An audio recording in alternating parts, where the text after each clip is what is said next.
योग विज्ञान में दिमाग जैसा कुछ नहीं होता। दिमाग सिर्फ शरीर है। जैसे दिल है, जैसे जिगर है, वैसे ही दिमाग है। यह भी बस शरीर है। मुझे लगता है कि दिमाग को बहुत ज्यादा बढ़ा चढ़ाकर इसलिए प्रस्तुत किया जा रहा है क्योंकि जैसा कि मैंने सुबह भी कहा था, हमारी शिक्षा प्रणालियां पूरी तरह से तर्क पर आधारित हो गई हैं। हमें लगता है कि तर्क ही सब कुछ है।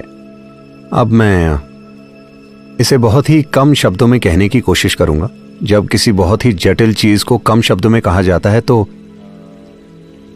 उसमें कुछ कमियां रह जाती हैं। अगर आपको कमी नजर आए तो मुझे बताना, वरना ठीक है। तो योग विज्ञान के अनुसार मन के 16 हिस्से हैं और ये 16 हिस्से 4 श्रेणियों में आते हैं। पहली है बुद्धि। बुद्धि मतलब तर्क। मैं आपसे पूछता हूं, आपको बुद्धि तेज चाहिए या मंद? आप सब चुनिए, मैं आपको आशीर्वाद देने वाला हूं। आपको तेज चाहिए तो बुद्धि एक चाकू की तरह है। चाकू का इस्तेमाल चीजों के 2 टुकड़े करने के लिए होता है। यही बुद्धि की प्रकृति है। आप जो भी देंगे वो उसके 2 टुकड़े करेगी। पूरा आधुनिक विज्ञान मनुष्य की बुद्धि से पैदा हुआ है, इसीलिए सारा काम चीर-फाड़ से होता है। अगर आप एक वैज्ञानिक को फूल देंगे तो वो इसके टुकड़े करके देखेंगे। अगर आप इसके टुकड़े करके देखेंगे तो आपको फूल के बारे में कई जानकारियां जरूर मिल जाएंगी, पर आपको उसके बाद फूल नहीं मिलेगा।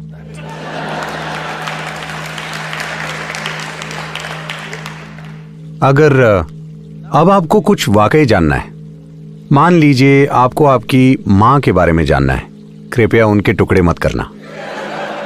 ये ऐसे काम नहीं करता, क्योंकि जो चीज आप चीर-फाड़ से जान सकते हैं वो जीवन का भौतिक पहलू है।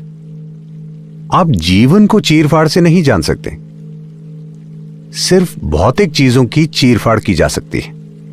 पर अब हम हर चीज जानने के लिए तर्क का इस्तेमाल करते हैं, तो हम 2 टुकड़े करने की कोशिश करते हैं। हम दुनिया को एक करने की, समानता और आत्मज्ञान की बात करते हैं और सब कुछ तर्क से करना चाहते हैं। ये ऐसा है जैसे चाकू का सिलाई के लिए इस्तेमाल करना। अगर आप चाकू से कुछ सिलेंगे तो आप उसके टुकड़े कर देंगे। तो हम ये देख रहे हैं कि हम किसी चीज के बारे में जितना ज्यादा ज्ञान इकट्ठा करते हैं, गलतफहमी और सत्य से दूरी उतनी बढ़ती जाती है।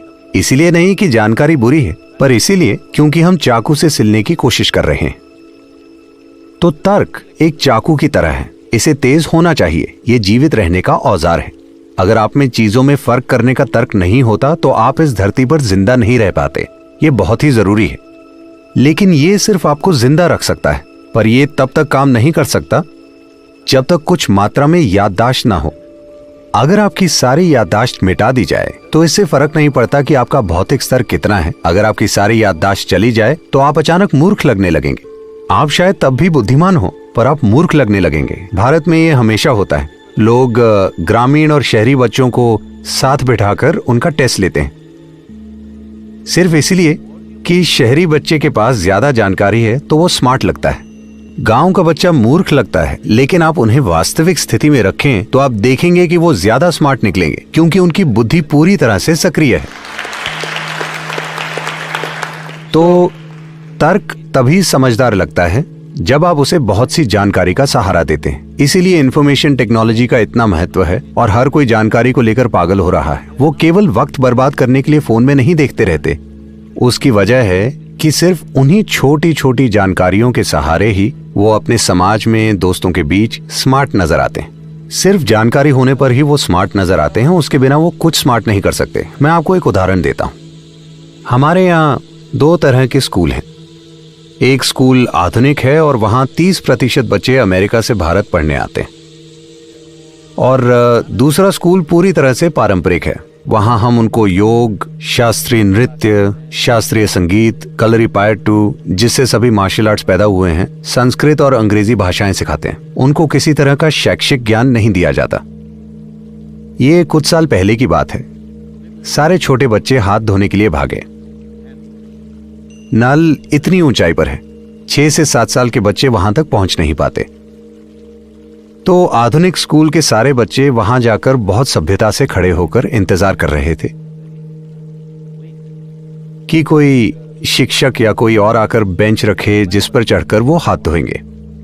और ये दूसरे बच्चे दौड़े, बड़े बच्चे नीचे झुके, छोटे बच्चे उन पर चढ़े और हाथ धोकर भाग गए।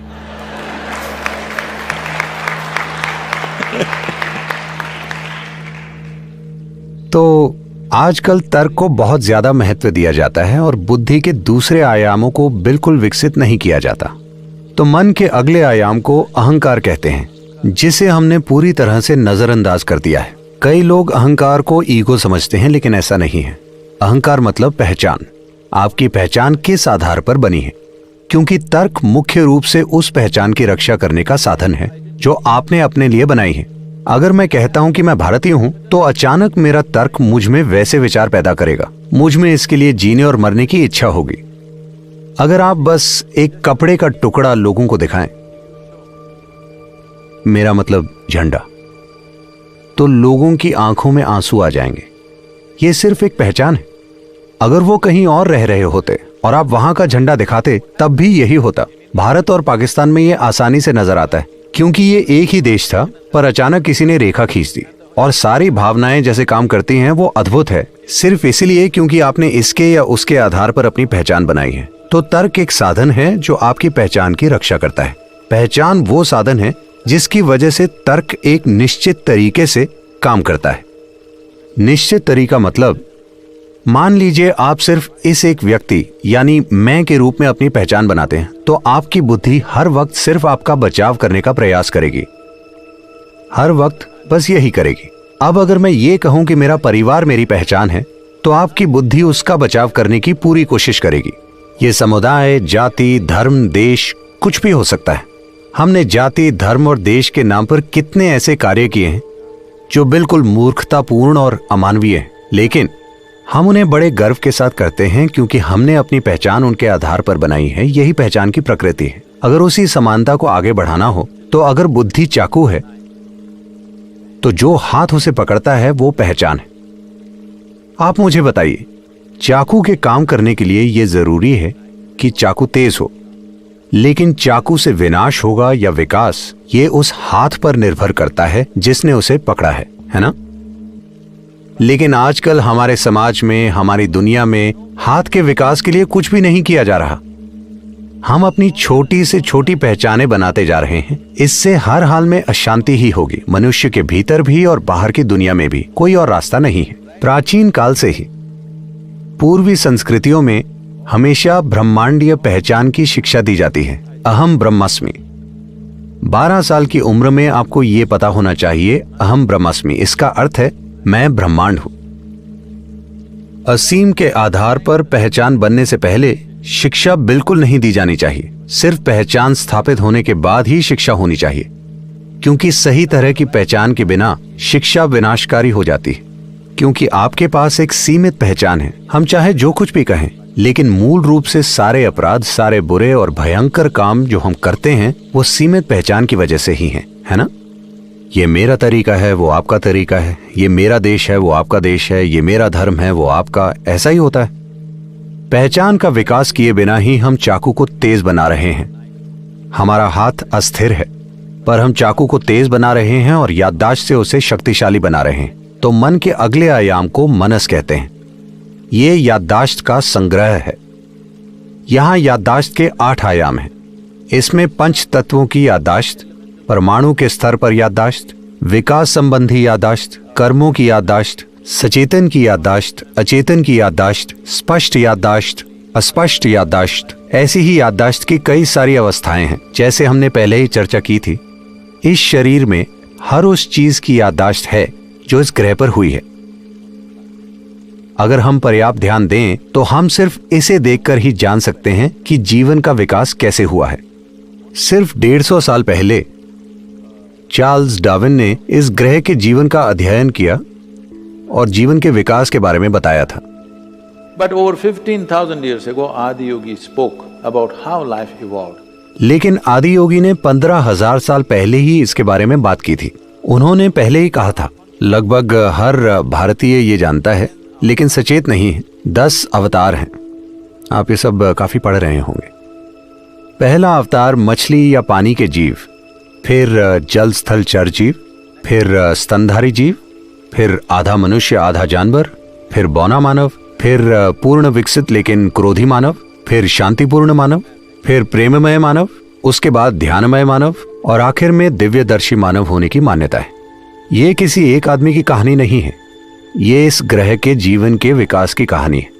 तो 15,000 साल पहले किसी ने ये माइक्रोस्कोप से देखकर नहीं बल्कि अपने भीतर देखकर बताया था, क्योंकि विकास की पूरी कहानी यहां लिखी है।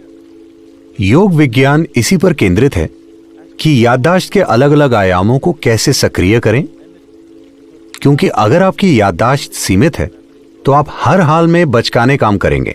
अगर आपका तर्क बहुत ज्यादा काबिल हो जाता है तो यह बहुत जरूरी है कि आपकी पहचान ब्रह्मांडीय हो, असीमित पहचान हो और आपकी याददाश्त इस तरह से विकसित हो कि उसके सारे आयाम सक्रिय हों। ये तीनों एक निश्चित तरीके से काम करते हैं। कुछ लोगों ने इसे खास तरीकों से विकसित किया है, लेकिन ज्यादातर ये अस्त व्यस्त ही हो रहा है। तर्क बहुत ज्यादा है और बाकी चीजों को बहुत कम महत्व दिया जा रहा है। बुद्धि के चौथे आयाम को चित्त कहते हैं। ये बुद्धि का वो आयाम है जो याददाश्त से प्रभावित नहीं होता।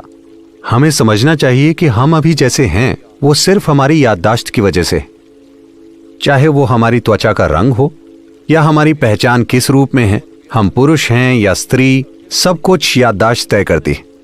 हमारे अंदर जो याददाश्त मौजूद है वही सारे पहलू तय करती है। मैं एक मनुष्य हूं या कोई और प्राणी, ये भी याददाश्त तय करती है। याददाश्त एक अद्भुत संभावना है, लेकिन वो एक रुकावट और एक सीमा भी है। जिसे अब मैं और आप कहते हैं, उनके बीच की सीमा भी सिर्फ याददाश्त ही है। जो मुझे अपने सिस्टम में याद है और जो आपको अपने सिस्टम में याद है, वही सीमा है। तो याददाश्त एक सीमा भी है और जितने भी रूप हुए हैं उनका आधार भी। एक निश्चित याददाश्त है जो कई तरह के ढांचे बनाती है। वो ढांचे फिर भौतिक रूप लेते हैं। हम अभी जिस तरह हैं और जैसा हमने रूप लिया है वो उस बुनियादी याददाश्त की वजह से ही है। ये याददाश्त कभी भ्रमित नहीं हुई। मान लीजिए आप और एक गाय रोज आम खाना शुरू कर दें, तो ऐसा कभी नहीं हुआ कि किसी दिन संयोग से या याददाश्त की भूल से गाय मनुष्य बन गई हो या आप गाय बन गए हो। आप दोनों एक ही तरह का भोजन खाएं, लेकिन ऐसा कभी नहीं होगा, क्योंकि याददाश्त बहुत मजबूती से स्थापित है और ये कई स्तरों पर है। हम याददाश्त के 8 अलग आयामों की बात कर रहे हैं, लेकिन चित्त में कोई याददाश्त नहीं होती। याददाश्त नहीं है तो सीमा भी नहीं है। वो बुद्धि जिसकी कोई सीमा नहीं है। योग संस्कृति में इसे शरारती तरीके से व्यक्त किया गया है। हम कहते हैं अगर आप चित्त को स्पर्श कर लें तो ईश्वर आपके गुलाम बन जाएंगे, क्योंकि अगर आपकी बुद्धि असीमित है तो सब कुछ आपकी पहुंच में होगा। ये बहुत महत्वपूर्ण है, क्योंकि आपको समझना चाहिए कि ऐसा पहली बार हुआ है। पहली बार हमारी जीवित रहने की प्रक्रिया इतने बेहतरीन तरीके से व्यवस्थित है। पहली बार मनुष्यों के पास इतना समय है कि वो चीजों पर ध्यान दे सकें, वरना भोजन का प्रबंध करने में ही 24 घंटे लग जाया करते थे। संपन्न समाजों में हम फिर से वही पुरानी चीजें कर रहे हैं। जैसे कि आपने बताया, मोंटाना में किसी को 3 काम करने पड़ते हैं। जब यहाँ इतनी सारी जमीन है तो आपको भोजन के लिए काम पर जाने की क्या जरूरत है, क्योंकि आपको भोजन वॉलमार्ट से खरीदना है। मेरा मतलब, हमने सारी परिस्थिति को टेढ़ा मेढ़ा कर दिया है। पहली बार जीवन चलाने के लिए, उदाहरण के लिए, आज आप सुपर स्टोर जाएं, जो भी आपकी 1 साल की जरूरत हो वो सारी चीजें खरीद लें और 1 साल तक घर से बाहर ना निकलें। यह संभव है, ऐसा पहले कभी संभव नहीं था। अगर आपको आज सुबह के लिए पानी चाहिए होता था तो आपको नदी या तालाब या कहीं और जाना पड़ता था। लेकिन पहली बार जीवन चलाने की प्रक्रिया इतने अच्छे से व्यवस्थित है कि अब मानवता का वक्त आ गया है। अब वक्त आ गया है कि मनुष्य जीवन के गहरे आयामों को खोजें।